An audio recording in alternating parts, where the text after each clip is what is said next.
cyclone is imminent. A few hours of organised family action can turn the odds your way.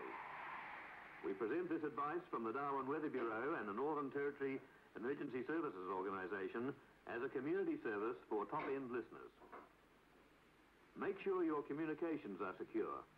Check your transistor radio and spare batteries. Keep tuned to radio or television news broadcasts. Batten down your house by making sure all doors and windows are securely fastened or strengthened by diagonal strips of heavy adhesive tape. Remove all pictures from walls and all table ornaments. These could be lethal. When a cyclone comes, remain calm and stay inside.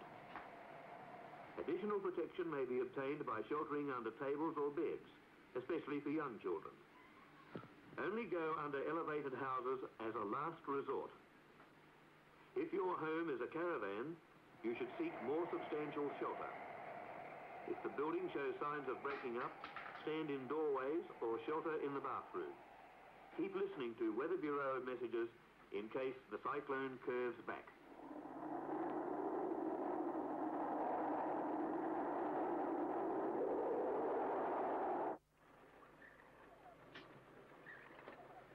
The term Merry Christmas will probably always be a dirty term for Darwin people following Cyclone Tracy. And one of the sad things about it is that I don't think anyone really took the danger seriously. Well, only a couple of weeks beforehand we'd had Cyclone Selma, and that had turned into a bit of wind and a lot of rain. Didn't really spoil pre-Christmas festivities. Cyclone Tracy seemed like all the others. Sundown on Christmas Eve, there was a bit more wind, a bit more rain. But I don't think anyone was going to allow it to spoil their Christmas. For us at the ABC, it wasn't really a matter of reporting a tragedy. It was living it because we shared the story of Cyclone Tracy with everyone else. And our story is the same story as everyone else's. The voice is that of an ABC reporter in Darwin, Mike Hayes. The film, the first seen by a shocked Australia, was shot by a colleague, Keith Bushnell, early on Christmas Day. I'm going to let anything spoil our Christmas. Admittedly, the warnings that were given by the Bureau of Meteorology did stress that this was a nasty, mean little cyclone. But it had to compete with the festive season and the festive feeling of people. This feeling must have started disappearing en masse at about midnight, because it looked then like something was really starting to happen. The wind built up, and it built up to probably the first stage of Cyclone Tracy, where the trees were stripped of everything and were horizontal with the ground, in the same way as the rain drove horizontally at houses. This lasted, I suppose, till 2:30, 3 o'clock, and then there was a lull. The eye of the cyclone. In our part of Darwin, perhaps we all wandered out and had a look at the damage. Didn't look too bad and thought, well, it was fairly terrible. It's the worst thing that's ever happened weather-wise to most of us, but we've survived. We even went in and assured the kids that Santa would be able to brave Cyclone Tracy without any trouble. Then Tracy really struck. There had been damage. There had been sheets of iron torn off roofs. There had been roof joists torn away. And these came back at us from a different angle at possibly twice the speed of the first stage, an estimated 200 miles an hour in some cases. The wind was so fast that the wind measurement equipment at the Darwin Airport broke. A cyclone has a sound, and it's not merely the sound of wind or the odd thump of something hitting the house.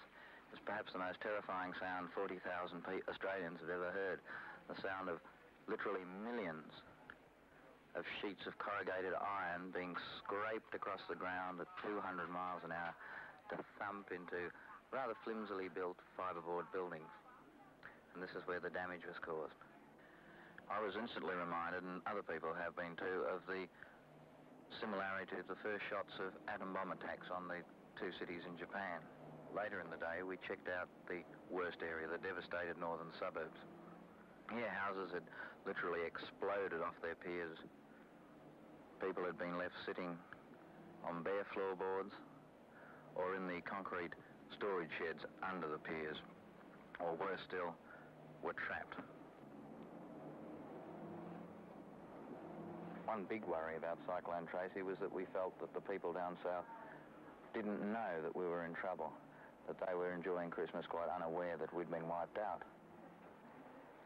It wasn't until late in the afternoon we managed to get the first story through, and this was by using ship's radio and contacting Perth for the story to be sent through.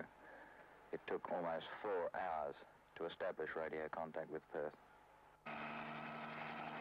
It was late on Christmas Day before the rest of the nation realized the magnitude of the disaster. The armed services responded immediately on orders from the Natural Disasters Organisation.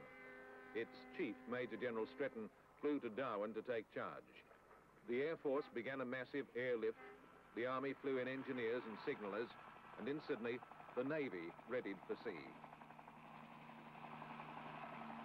The immediate aim was to ensure that Darwin had the basic requirements for survival. Emergency supplies were taken in by air, and within 2 days, more were on the way in 10 ships of the Australian Navy: the flagship Melbourne, the Stuart, Brisbane, Stalwart, Supply, Vendetta, Hobart, Flinders, and the landing craft Balikpapan and Batano. The British submarine Odin also set out for Darwin for use as a floating powerhouse. At the same time, Army supplies, including medical equipment and food, were being prepared for air freighting to Darwin. At this stage, it was help yourself to whatever relief was available, and this was generally done in the most responsible way.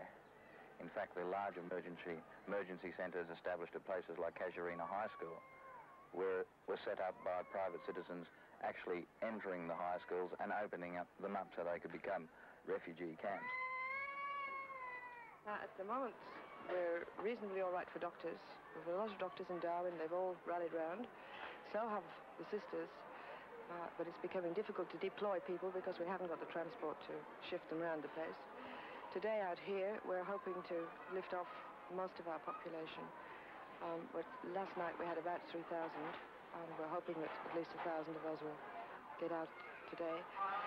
And we're waiting for supplies coming in on the plane today of immunisations against typhoid and cholera.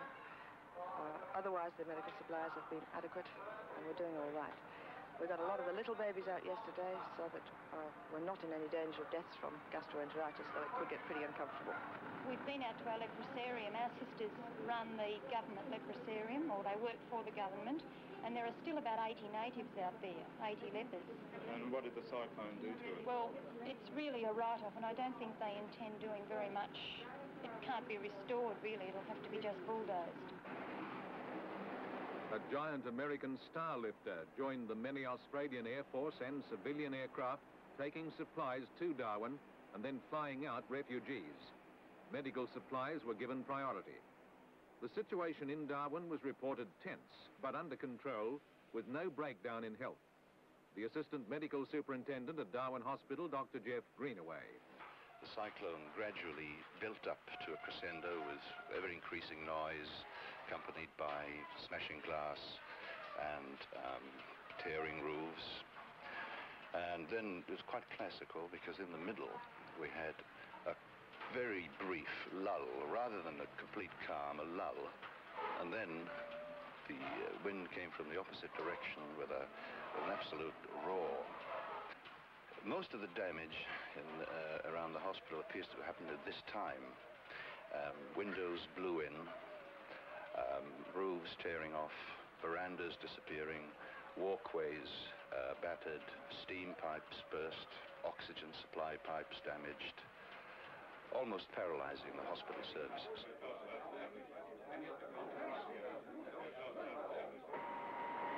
In Darwin, men and women of the emergency services put aside their personal worries to keep things running as efficiently as possible.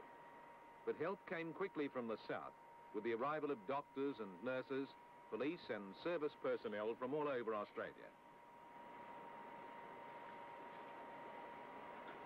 At this stage, the known death toll was more than 40.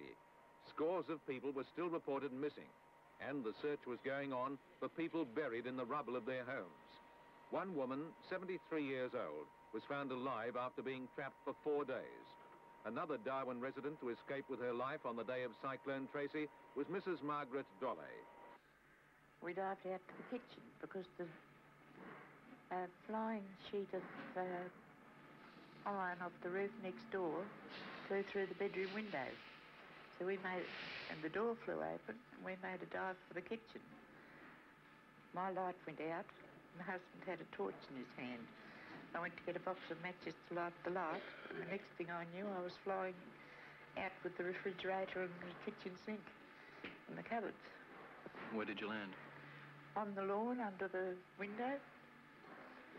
I don't remember very much for a little while, and the next thing, my husband shining the torch is the first thing I remember, and he found me between the refrigerator and the kitchen sink. With a cut on the head and a few grazes, that's all. I lost a lot of blood, but otherwise I was all right. You must be thankful, though, just to be one of those who are alive.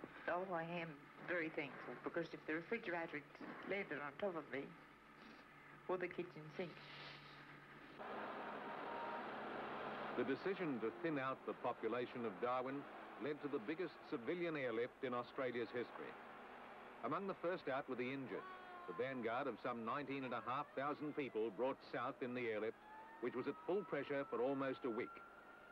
At Sydney's Kingsford Smith Airport and airports in other capitals, voluntary organisations rallied behind the state emergency services.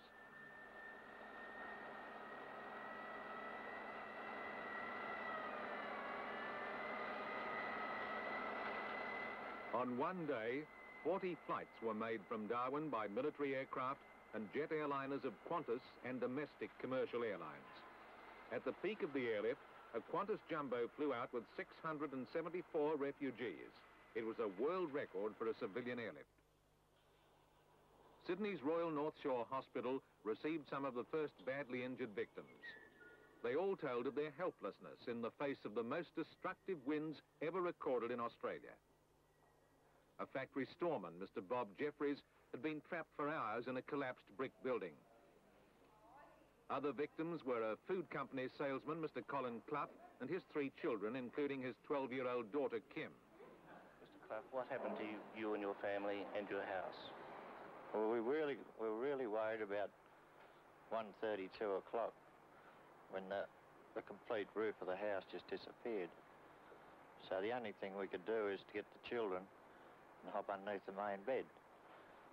This was all right for half an hour or so, and then the complete house, walls and all, just disappeared, leaving us out on the yard. Just picked us up and threw us out on the yard. About 2 minutes later, the floor and everything disappeared, the whole house. So we spent the last 4 hours huddled on the yard outside the house, or where the house was. Had no protection? No protection at all. Just in the storm. And what happened to your wife? My wife was killed. Flying debris? Debris. Kim, what was it like? I don't know. All I can remember is my dad saying, keep down, keep down. And then when it got a bit lighter, we went over to the car where my brother was. My dad was nearly fainting from the loss of blood, and he started to beep the horn. Our neighbours came and helped us and took us to the hospital, and there they gave us a lot of attention and cared for us. 22? 22? Hello, I'm putting us through now. Please wait. Tens of thousands of Australians and people overseas clamoured for information about relatives and friends in Darwin. Are you there? We've got no information of the Douglases at the moment. We've got a list of 5,000 that we're waiting for to come in. Just a minute, I'll check up. No? Is there any more listed today? No, they've just come out now. They're coming out every 4 hours. They're coming out every 4 hours, so there's just got the 3rd edition there. Yes, okay. Thank you very much, sir. Here at the ABC, we just couldn't go to air to let people know what was happening. In fact, when we finally did on Boxing Day, reporters at the major refugee centre noticed a decided uplift in the faces of the people now that they knew something could be done to let them know that was going on. you're asked to be very sparing and careful in the use of water, because supplies are limited and likely to be limited for a considerable time until the proper flow of essential services is restored. Be very careful in your use of water. Boil water before drinking it, and before handling food, if you can steep your hands in some antiseptic solution. This is ABC Radio, back on the air in Darwin. To assess the disaster, several ministers from Canberra flew to Darwin, among them the acting Prime Minister, Dr. Cairns. What happened to Darwin on Christmas morning has never happened in Australia before. Darwin is devastated. Darwin is destroyed. Darwin looks like a battlefield, or a Hiroshima. The people of Darwin have been magnificent through it all. To come to the aid of Darwin is our greatest national challenge for 30 years. The Prime Minister, Mr. Whitlam, interrupted his overseas tour to visit Darwin. My mind inevitably went back to the early 1940s when I first saw this city, not very long after it had been bombed by the Japanese. And it's heartbreaking to see that all the effort that's been made over a whole generation to house people in this city has been destroyed last Christmas, because there's no more people can live in Darwin in present conditions than were able to live there during the war. And the people who live in Darwin now enjoy no better conditions than they did during the war. Now, the great thing I have to say to the people of Darwin is that the Australian government is determined to see that Darwin is rebuilt and restored, and the citizens of Darwin are rehabilitated and returned. Friends and relatives waited for hours at southern airports. But before leaving on the flight south, many of the refugees had waited several days for notification of their departure details. Some had only the clothes they wore. Some had left Darwin without being able to say goodbye to fathers and husbands. But at all the southern airports, as here at Adelaide, everyone tried to give them some comfort. There was an overwhelming nationwide urge to help.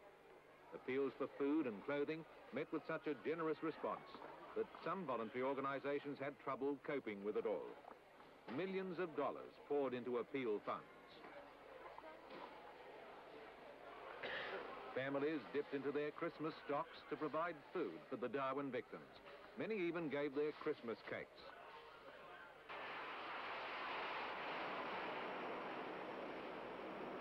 Despite the complexity of the airlift and the hastily organised services backing it up, the whole operation throughout Australia went off smoothly.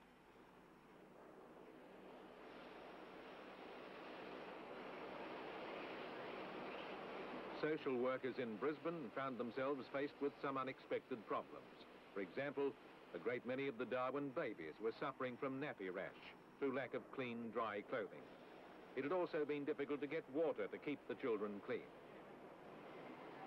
The refugees weren't able to bring much with them, but then they didn't have much to bring. An extraordinary number of women and children arrived needing shoes. The chaos after cyclones as severe as Tracy, it seems that shoes are hard to find. By and large, the refugees reached the south still shocked and stunned. They'd kept their emotions under control on the crowded aircraft, but they all had their own story of terror and tragedy. What was it really like in Darwin just before you left? Hell. In what way? Well, Darwin's just not existing anymore. Has it been completely flattened, has it? Darwin's flattened. Yeah, there's posts and a few odd rooms on houses, but basically it's just not... What about the people there? Are they finding accommodation there? Or? People, generally speaking, everyone's marvellous. Everyone's getting together in what's left. All food. And how are they being accommodated? Well, in whatever's standing. Under houses, any sheds that are left standing, under the messes, you know. Yeah. And there's, what about food and water and milk for the children? Well, there's no water. No water? No.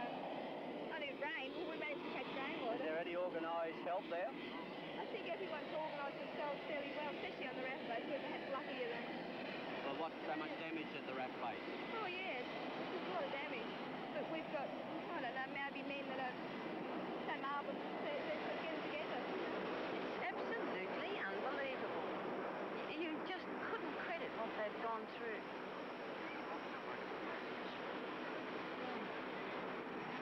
I didn't think it would ever end. It went and went and went from about 11:15 to 6 o'clock in the morning. And it just seemed to get worse and worse and worse. Oh, it's unbelievable, truly. Daddy told me to go in my brother's bed, then into Mummy's and Daddy's bed, and then into the lounge. And when the roof collapsed, we hid our head under a cushion, and Mummy said go to the archway, so we went, and we were all scared, and we got all cuts. Oh, it's just undescribable, you know. Oh, I wouldn't want to go through it again, put it that way. We were in the OR's mess all underneath the sinks with the stretchers all pulled against us so that we won't have the glass, you know. But everybody was nervous, no one panicked, there was no screaming, the children just laid there and were quiet. We laid there for 7 hours. We're in water, we're all drenched, but we laid there for 7 hours and no children grizzled or anything. All I wanted was a shower. Some nice water. Whereabouts were you when it happened? In a bottom downstairs flat, and the 2 flats above us were just completely demolished. Either crashing down to the staircase, and it was unreal. We were under the bed, 3 kids, my husband and myself, under a single bed with 2 vinyl mattresses over the top of us. On behalf of my husband and I, we'd like to thank everybody that assisted us on our journey down here and for helping us. What sort of assistance?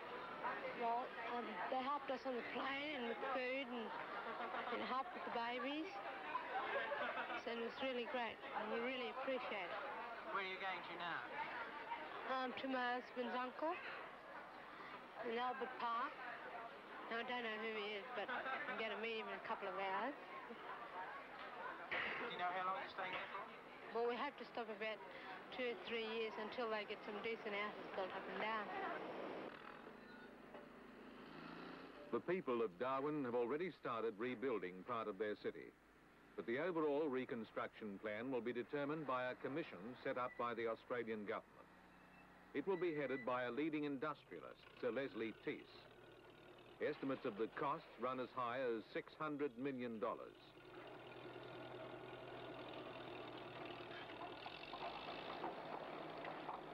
Hundreds of tradesmen have already been flown in to accelerate the restoration of essential services. Priority is being given to repairing power and telephone lines.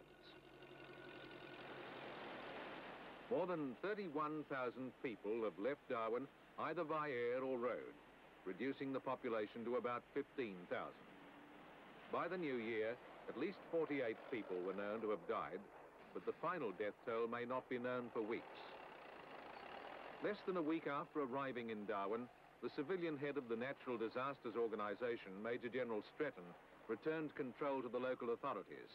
Earlier, the General had said, "In the light of the information available to me, and knowing we have got to get people out here until, in case something happens, the danger period is now and up to the arrival of the Australian fleet. Once the Australian fleet arrives here, with the facilities they've got on board, the helicopters, and the wherewithal that they've got, the situation can be handled. Between now and the 1st of January, we have got to do what we're doing now and hold on until then." It became the biggest peacetime operation ever mounted by the Royal Australian Navy. The first ships to reach Darwin were the destroyer Brisbane and the survey ship Flinders. With the subsequent arrival of the rest of the fleet, there were 3,000 Navy men to help with relief work. Part of the Navy's task is to go through the rubble and salvage valuables for their owners to claim later. The Flinders began an immediate survey of harbour channels and anchorages. While the task force goes about the big relief operation, Navy clearance divers continue their search of the harbour for the wrecks of boats which sank during the cyclone. The divers are also trying to see if the sunken patrol boat Arrow can be raised to the surface. Despite the arrival of the Navy task force, people are still leaving and heading down the track. One of the 12,000 who left by road in the week following the cyclone was cameraman Keith Bushnell.